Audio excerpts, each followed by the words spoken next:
خبر آپ کو دیں گے، پشاور جوڈیشل کمپلیکس میں فائرنگ سے 3 افراد زخمی ہو گئے ہیں۔ پولیس نے ملزم کو گرفتار کر لیا ہے۔ مزید تفصیلات حاصل کریں گے، ڈان نیوز کے نمائندے زاہد امداد ہمارے ساتھ موجود ہیں۔ زاہد بتائے گا فائرنگ کرنے والا یہ شخص کون تھا اور اس حوالے سے کیا تفصیلات سامنے آئی ہیں؟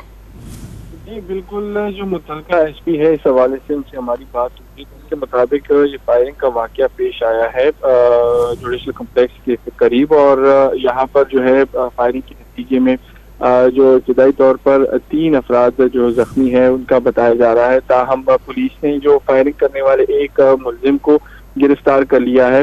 پولیس کا کہنا ہے کہ سابقہ دشمنی جو ہے اس کا شخصانہ ہو سکتا ہے، تاہم جو اس حوالے سے مزید جو تفتیش ہے وہ جاری ہے، اور مجموعی طور پر جو فائرنگ ہے یہ اس کا واقعہ پیش ہے، جس میں 3 افراد جو ہے وہ زخمی۔ بہت شکریہ زاہد، آپ تفصیلات سے آگاہ کر رہے تھے۔